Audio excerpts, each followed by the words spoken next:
YouTube. It's been a little while since I made a video, and I've been thinking about the videos I make, and they kind of turned into a whole bunch of the same thing. So I have a new idea for a video, and actually it's going to be a small kind of series for a 2019 Harley Davidson Road King, just the lids. I'm making covers for just the lids. One of them I got almost done, just the top part of it, and I'll show you that. But what I'm going to do is I'm going to wind up showing you the process of what I'm doing for the next lid. There will be a slight delay between videos because I had to order the leather for the sides of it, and I have to wait for that to arrive. So, but that's why I said it's going to be a short series. Can't build it all in one day. So anyway, here's the first panel. He's got his mountain patch here. This is how he wanted it. So this will actually be sitting on top, and then have the side leathers coming down that eventually get actually velcroed up underneath the lid itself. That's the way Harley Davidson builds theirs, and so that's the way I'm going to build mine. So I hope you enjoy this small-ish series. Thanks for watching. Please hit the like button and the subscribe button and the bell button. All kinds of buttons to hit. Thanks, YouTube. Okay, so here we are with my laser software, and what you can see is how I have the design set up with an image of the leather that I'm going to engrave the design into. And here you can see the Glowforge, which is the laser that I use to do my engraving, actually doing its job. Now, it doesn't go this fast. It's actually super duper slow. I mean, it can go fast, but I have the speed turned way down for higher accuracy. But you can see in this bit of a time lapse that it does move pretty good, and does a great job. And if you guys would like me to do a review on my Glowforge, just leave a comment down below, and I'd be happy to do a review video for you. So while the Glowforge is doing its thing, I figured I'd take the opportunity and show you how I do the flesh side of the leather. So I'm just using some water-based black stain on the back of the leather here. It doesn't have to be absolutely perfect, but you know, you just get it all on there so it's kind of uniform. And then what you'll be seeing here in this next clip is I'll be using what's called a glass burnisher, and I use it to press down the leather fibers so it becomes more even on both sides. It's not a necessary thing, but it's just a nice thing to do. The Resin I use to just kind of seal the leather. On the back side, it's not such a big deal because Resin will actually let water come through, whereas other products I use will pretty much stop it. So after I get the Resin on there, I just burnish it back down and make them flatter. And then, so here you can see the laser. I just thought this would be a cool shot for you guys to see the laser finishing up what it's going to be doing. So I'd like to take the opportunity to tell you a little bit more about the finishing products I use. The Resin will allow, it protects the leather, but allows moisture to penetrate the leather. But on the top of the leather, I use Phoebe's Pro Resist, which pretty much stops it. And then on top of that, I'll put a layer of wax as well. And the reason I'm not going to be using any oils on this build is because it's going to be on the back of a Harley Davidson in the sun, and I don't want the leather to get sunburned. Because if it gets sunburned, it's going to make the leather and the colors fade and get darker, just kind of like you would get darker with a sunburn. So, and here you can see I'm just carving out the basic kind of outlines, and I am getting somewhat detailed with some of my carvings here, but just carving it out because I'm going to be beveling the inside of this. So I kind of just want a guide for the end of my tools to be able to go into. If you'd like a better look at the numbers on the tools here, you can just go ahead and pause your screen. These are standard tools. I bought mine at Tendy Leather. You can also get them at like Weaver Leather and other leather retailers. So the beveler I'm using here is a bevel shader. It's the one with the little cross hatches on it. I actually love these tools. They give a great definition, and they just seem to make the leather look a tiny bit more darker and shaded, as it's called a shaded beveler.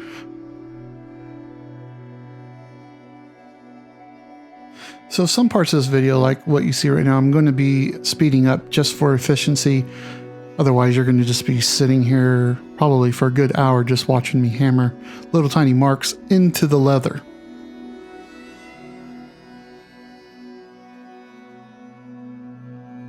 Again, if you'd like to see the numbers for the tools that I'm using, just go ahead and pause the screen, you'll be able to see it. So what I'm going to be doing now is just kind of getting into those corners, the pointed corners. The tool I'm using right now allows me to do that. It has a pointed end and a rounded end on it. So a toe and a heel portion to it. And I actually wind up using both ends of the tool and the entire tool when I'm doing this portion of the tooling. And I will be coming back later to go over it with an edge beveler, the shaded edge beveler, just to kind of even things out and make it look more smooth and cohesive.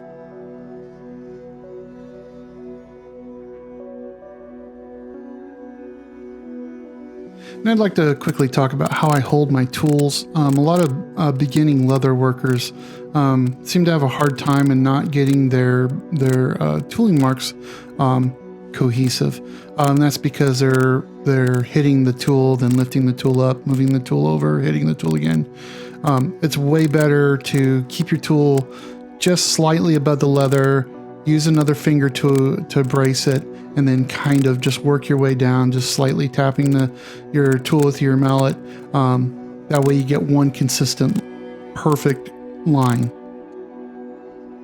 And so you can see here, I'm going back with my edge beveler, and I'm just kind of getting into the areas where I can't make that smooth transition with the pear shader that I was using. So always go back over with tools. It doesn't have to be the specific tool for the area. You just use what you work. I've seen Bruce Cheney use a nail as a tool on his leather before. So whatever you can use to work to get the job done, perfect, do that.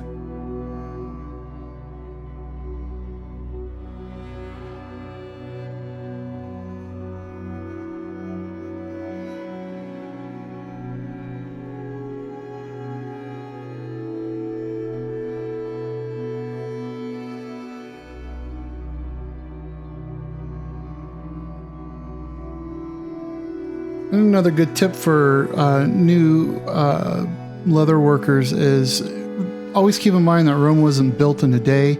You're creating something that should wind up lasting you for a very long time. So take the time and be patient to go through, and just know it's not going to be done in very quickly. It can get very tedious. It can get boring, but throw on your favorite podcast, just listen to it and pay attention to what you're doing, and eventually it'll get done and you'll be amazed with what it looks like to you. The stone camouflage tool, I don't actually even know if that's what it's called or not. I just know it's some sort of camouflaging tool that has kind of a stone walkway effect. I've even heard of it, people calling it like the Toxic Avenger tool. Anyway, it's a great camouflage. It gives a nice texture to the leather, especially when you need to do large fill-in areas like you see here. So I'll wind up doing that in the center, on the sides, and just in between the bird's legs.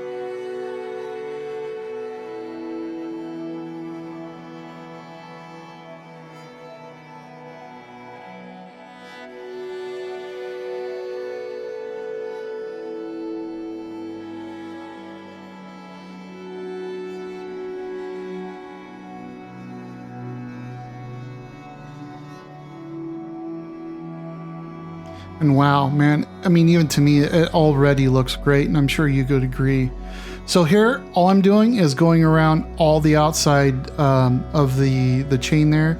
I'll also be going around the outside of the top and bottom banners and the motorcycle club banner off to the side there. I'm just using the shader beveler, and it just gives it that extra little bit of depth. And now I'm going to be placing my maker's mark. When I first started doing leather work, I always thought you put your maker's mark on last. It doesn't actually matter when you put your maker's mark on, but normally if you're tooling leather, it's always going to be in the tooling process of your leather project. So there we have it. The piece is all tooled and ready for the next step, which is going to be staining. Again, I'm going to be using water-based stains, not oiled stains. I don't want the leather to get darker or sunburned. It will naturally over time, but without the leather on, or the oil on the leather, it won't happen as fast. So here's a kind of a pro tip for the new leather worker out there. You don't necessarily want to go straight up to the edge and start painting from there, especially on leather. You need to allow the stains to be able to soak into the leather, and it happens really pretty quick. But what I like to do is go about 1 centimeter or 2 out from the edge of the leather and then push in, and then I can move from there. That way it just gives my muscles in my hands time to acclimate to where the edge of the leather is, and then I won't go over on areas that I don't want to be stained. So once I have the areas stained with the brush around the tooled areas, I go ahead and fill it in. I usually just use a pad to stain. You can watch some of my other videos and see that. These next little clips here, you're going to see me polishing with a Israeli-made horsehair brush, and then you'll see me use kind of a dirty old rag, and that's just to burnish the leather, the edges of the leather, the parts that are tooled or even engraved with the laser, and it really just kind of makes those areas pop. To me, it's a necessary thing, especially if you really want your work to stand out to your client or even for yourself. In the next few clips, it's pretty important to go in this fashion on veg tanned leather. You always want to put your Pro Resist on, or your whatever you're finishing your leather with. Make sure it's some sort of a resist and not like an wax or something like that. Because the next step we're going to do after what you see here is me putting my Pro Resist on, is to put antiquing gels on it. Now, if we just go ahead and put antiquing gels directly on our leather, it's actually going to stain the leather, and we're not going to get the effect of it antiquing the leather, kind of getting on all the cracks, making it look kind of dirty and worn, but also making your tooling stand out a lot more. And I even like to go a step further, and after the antiquing gel is dried, I'll even put another layer of Pro Resist on top of it just to protect that gel and bring the sheen back out. And of course, polish it and buff it out and make it look really nice. So just make sure after you put your gel on, you buff it out, and you should be good to go. So here we go, folks. This is the end of the first video. Make sure you hit the subscribe and like button, and we'll see you soon.